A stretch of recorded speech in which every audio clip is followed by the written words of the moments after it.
What a beautiful face I have found in this place that is circling all around the sun. What a beautiful dream that could flash on the screen in a blink of an eye and be gone from me. Soft and sweet, let me hold it close and keep it here with me.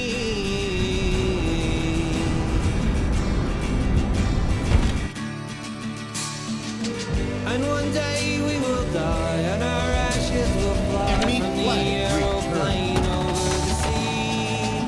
But for now we are young, let us lay in the sun and count every beautiful thing we can see.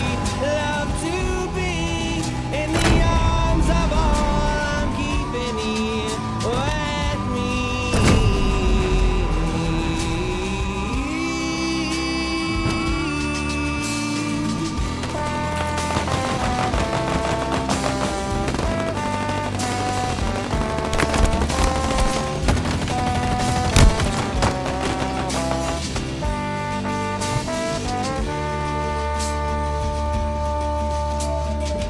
What a curious life we have found here tonight. There is music that sounds from the street. There are lights in the clouds and there's ghosts all around. Hear a voice as it's rolling and ringing through me.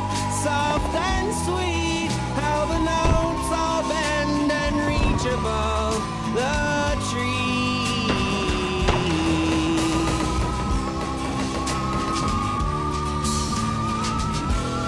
Now how I remember you, how I would push my fingers through your mouth to make those muscles move. You made your voice so smooth and sweet, but now we keep where we don't know. All secrets sleep in winter clothes with one you loved so long ago. Now we don't even know it.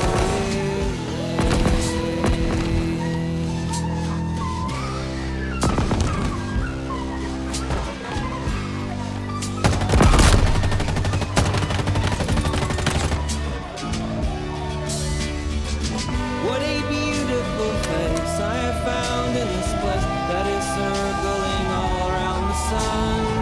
And when we meet on a cloud, I'll be laughing out loud. I'll be laughing with everyone I see. Can't believe how strange it is to be anything at all.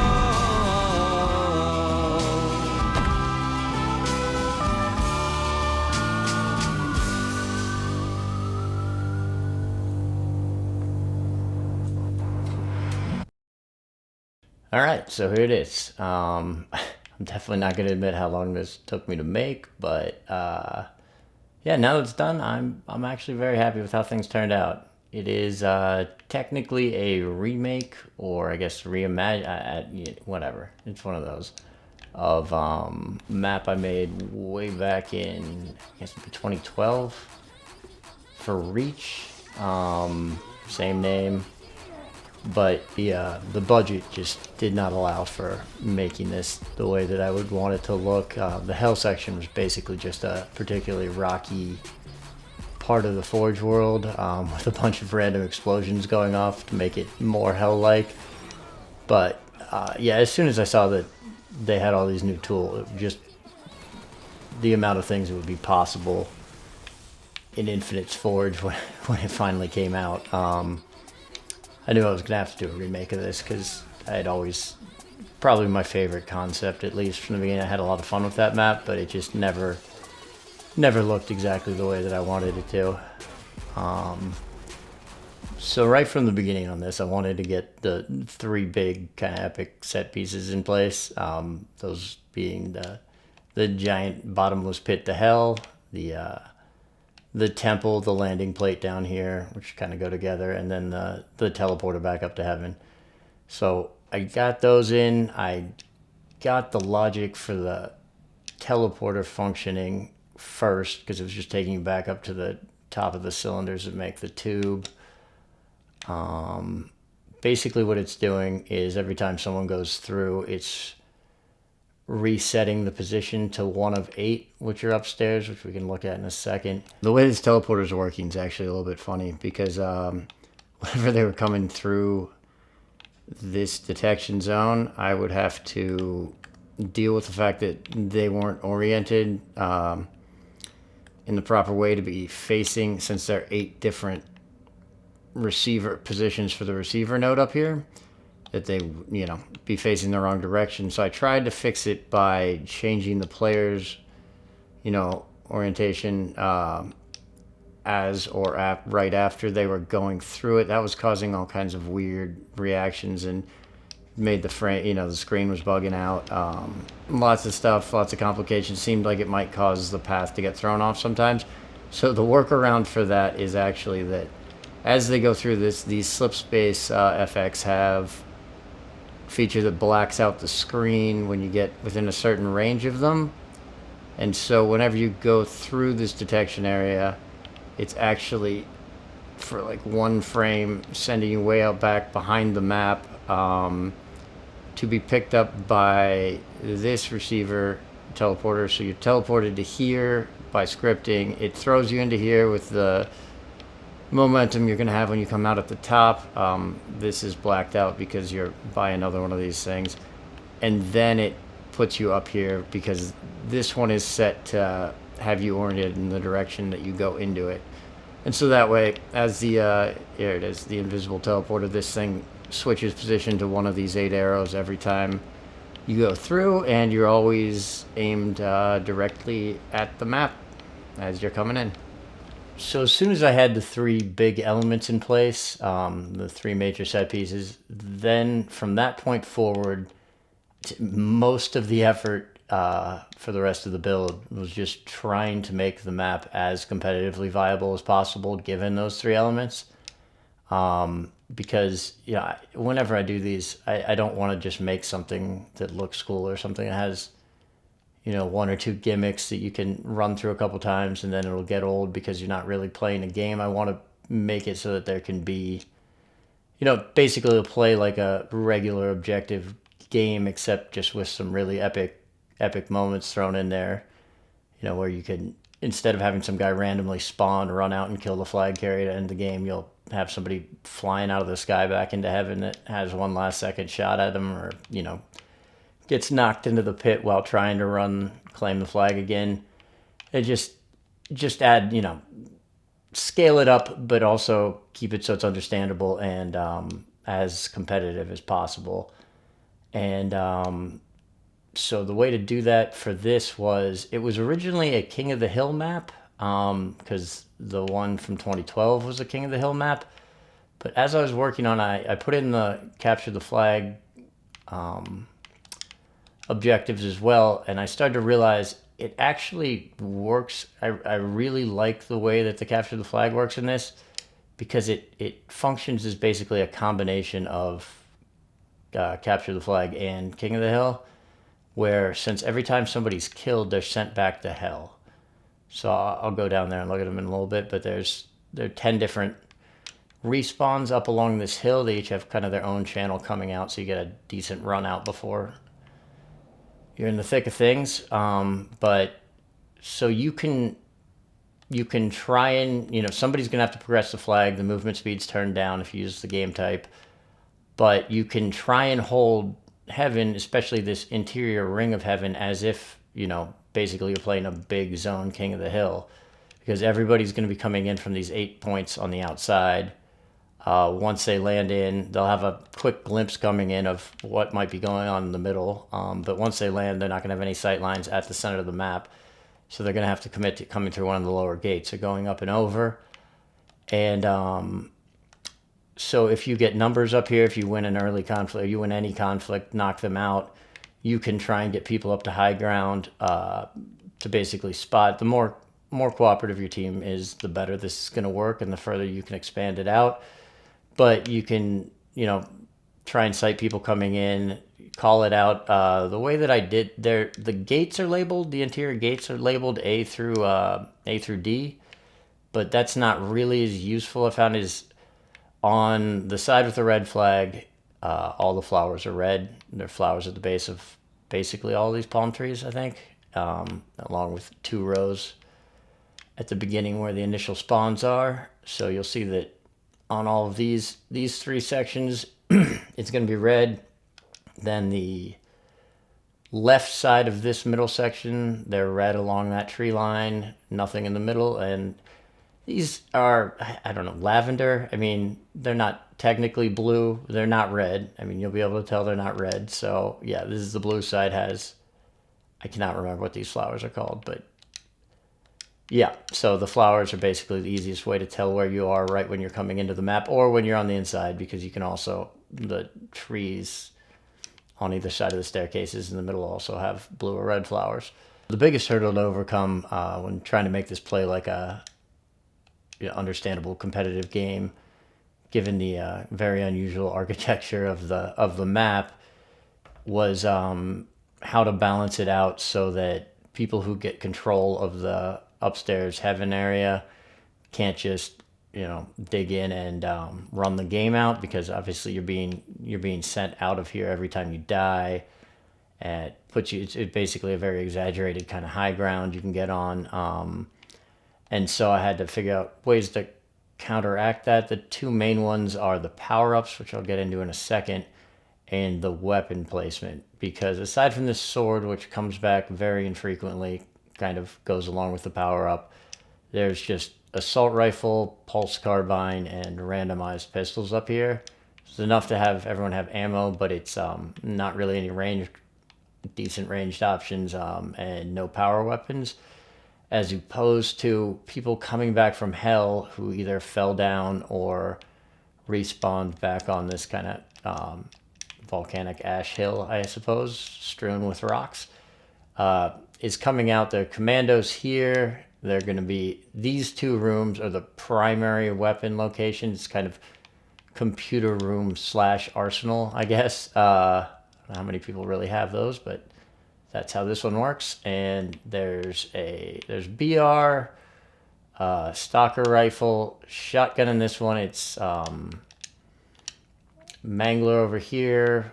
We've got cinder shot, and sniper rifle are holograms coming out of the holo tables whenever the game's running. And then on the other side, instead of sniper and cinder shot, it's rocket launcher and shock rifle, and then this is a heat wave instead of the shotgun. Everything else is the same. And then, like I said, the other equipment advantage to coming back from hell is the power up down here, which this one, it used to be called demon power. They have very limited vocabulary for the strings, so I had to change it to death power because that was a word I could actually use in the message. But yeah, this one responds every 180 seconds. The one upstairs, which is, I think, King Power, and it was originally going to be God Power, but it's now King Power, respawns every 240. They used to have custom weapons that they would forcibly put into your weapon slots, which was Diminisher of Hope and a combo weapon of the Ravager Rebound and the Sentinel Beam, which was basically a Ravager Rebound that it looked awesome. It looks like a crazy explosive flamethrower. It really thematically fit in well. But that way I had to make it so they couldn't pick up or drop weapons while doing that, and it caused all kinds of issues with the objectives, because the way it treats the objective, you can pick it up, it makes a 3rd weapon slot, drops your primary to your 2nd, drops your 2nd into the 3rd one that's invisible, and then you're holding the flag. But when you try and drop the flag, if you have can't drop on, it still lets you pick up the flag even if you have can't pick up weapons on. But when you drop it, it insta teleports back to the stand, and it was a whole mess, and it was causing some other weird issues. So eventually I dropped that. There's power weapons around the power-ups. You can become a real OP maniac as intended. And but yeah, basically the power-ups are the same thing. It's 1.5 speed, 1.5 sprint speed, 1.5 jump, and then double shield, double health. The only difference, and there is still a difference, is that the equipment that you get a infinite hookshot with With this one, you get infinite repulsor with the king power upstairs. But yes, again, so the one down here is coming back every 180 seconds. The one upstairs is 240. So there's going to be someone coming from hell with the demon power more often than there will be somebody upstairs with the power. So it should be able to shift the balance, make it easier to make pushes back upstairs. And then the third thing, I guess I said there were two earlier, but the other thing that had to be in consideration was just the timing for everything. So there's reduced movement speed on the flag carrier. It takes about 35 seconds to get from one flag stand to the other. And that is basically identical to the amount of time if you're killed, including the respawn, and go back. It's 30 to 35 seconds to get back up to heaven if you're taking the fastest route possible. And then obviously if you make, a detour to pick up weapons or whatever else, it can take somewhat longer from there. But yeah, I guess so. Fastest time possible would be one score basically, but obviously there's other people on your team who can be holding up the progress of the objective the whole time while you're trying to recover and get back. Or if you have time, you can get more powerful weapons. And then the time to get back up from falling down the pit is about 20 seconds. 20 seconds to be back upstairs, probably like 25 to be involved in things again. So it's preferable to fall down than to die, but both aren't good. So you're going to want to avoid doing either of those. For the all-around layout of the map, the upstairs section is much more of a typical kind of any game type map. I'm thinking about putting these out again and splitting them. Because the thing I'd have to really redo is all the spawn points, but I think they could both function as multi-purpose maps, particularly this one, because it's bilaterally mirrored, I think would be the right way to say it, where there's the three sections over here are just mirrored on the opposite team end, and then the middle is intersected by these sections of three long tree lines. I really like the way these work. They don't look like much, but given that the pits on the inside of you here, just backing up into cover on these give you a huge amount of cover from anyone on the other half facing you, because they're gonna have to run around all the way to the far side of the hole, at which point they'll be at kind of medium to long range, and you can just kind of pop up over these. It's a good place to lose someone, especially somebody powered up is chasing you. There's a good chance they're going to overshoot the jump. Go around, you can get back, go underneath, something like that. Had a lot of fun screwing around on these because it's an interesting area. I don't know. You'll see what I mean, hopefully. And then there's basically three different primary levels here. There's ground level. Then there's these sections with the trees, where the four sections you fly in from that are offset from the middle. And they you can jump to them. They are taller than you are, but you can get up over. There's usually half cover on top of each of these. So they kind of create a hallway, but also you can get up there easily. Then the second level up, which is the two bases, the platforms coming around the tops of the tree lines here. All of this you cannot reach by jumping or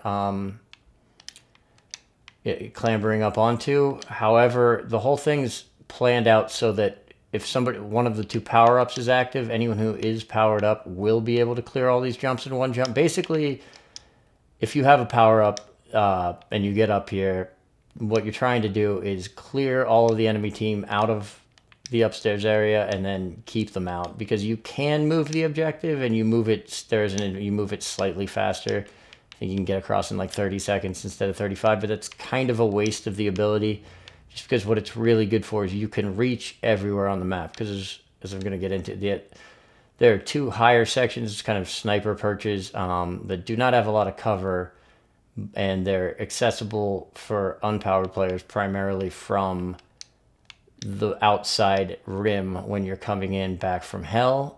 There are these ramps that lead up to these sections that have very kind of narrow walkway around, and a small platform to stand on. You can take shots from there, and people can reach you by doing a 2-stage jump onto these pillars and get over there. And also, like I said, you don't have any cover really, and it's a very narrow platform, so you can be shot down pretty easily or just have to retreat. And then 2 of these light towers have pipes going up into them. I don't know what this means exactly, but I thought it looked cool to have all the technology powered by, I guess, the souls or dead bodies of vanished guys. So, yep, they're sitting in the tar. This thing's sucking something out, putting it in the lamp, and you can run up it and get on top. And this is an extremely kind of exaggerated sniper position.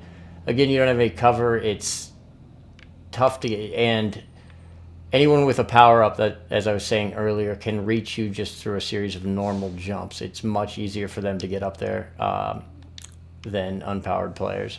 So it gives you a big advantage in chasing down and driving out anyone who from the opposing team who's up here while you have a power-up. For the layout downstairs in Hell, it is much more atypical to what you'd see for a normal map, where it is serving as the run back area to the objectives and to heaven. So the respawns are all back in these volcanic ash hills. There are 10 of them along the back here. Each has its own kind of channel to get at least partially out onto the hill before you're interacting with the other people coming back on this hill. The thing does a pretty good job of not putting you near threats when you respawn. So unless you have some crazy situation where like 8 guys have died all exactly at the same time, you're usually clear, at least partially way out onto like the ash field here. The rocks for cover and the scrap metal for cover are kind of, there's a higher density on the outside than the inside. The outside pathways, being longer, are somewhat safer. You also have some cover from the scaffolding for these 2 gangplank long walkways. And as I was saying, you know, these are slightly atypical. You wouldn't normally put a open walkway this long onto a map, but in this case, since most traffic's heading that direction and it's unreachable from below, it works for this.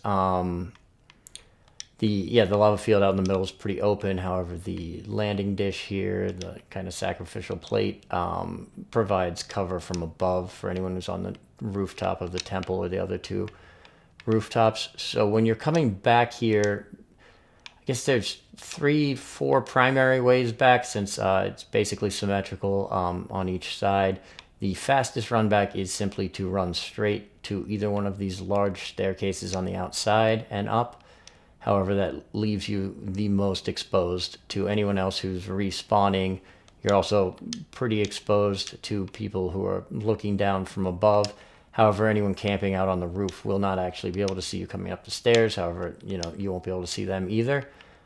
So it's the least cover. You don't go by any of the weapon pickups directly or anything, but it is the fastest way back, and that's the one you can make it back in 30 seconds, even if you've died, including the respawn time.